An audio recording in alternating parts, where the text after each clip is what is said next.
When a wife does not find what she's looking for in her husband, she goes to the altar. She doesn't go to Facebook.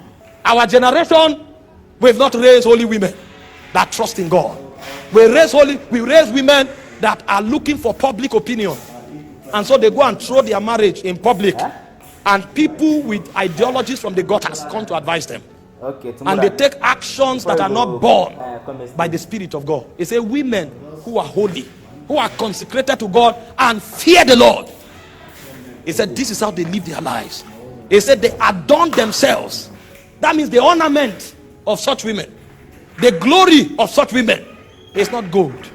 The glory of such women are not necklaces, they are not hairstyles. He said such women adorn themselves in subjection. So when you want to find the beauty of a holy woman, it is captured in the degree of her submission. When you find such woman, the ambience that comes out of her is the glory of God. You can enter a home where she is the most powerful, but she knows the place of submission. And so when you find a woman who is supposed to be an iroko, decides to submit under the authority of the husband, what you can see is an institution that can be likened to the Godhead.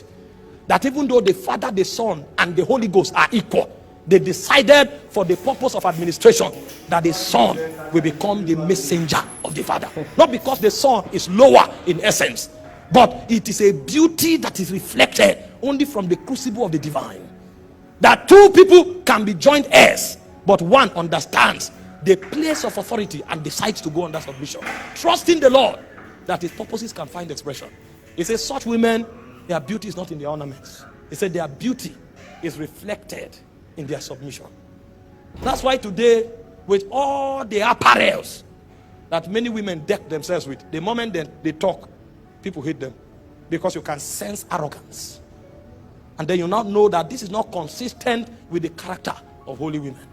And they know, most women of the world now know that it is difficult for them to be admired. That's why they go about naked. You will hardly see naked men, because the beauty of a man is not a subjection. And when you cannot reflect your beauty, which comes through brokenness, you will have to use something else to buy attention. And so you find most women going about naked, because that's the only way somebody can look at them twice. And even at that, it doesn't add value to them. It rather makes them to be used. But for a woman of God that trusts in God, he said her glory comes from her submission. That's why I say a woman should not prophesy with her head uncovered. It's not talking about a head tie. It's talking about headship. The authority of the husband governing all her operation. So that wherever she stands talking, you can tell that even though this woman is powerful, she understands authority. She does not usurp authority, and her husband becomes a covering over her head. If not, even a spiritual assignment can attract reproach. And he said to do that because of the angels. Because the angels that undermine the place of authority, they were called demons. They were cast from the mountains of God, because rebellion makes you to lose your place in kingdom. That's why I said there was no place found for him.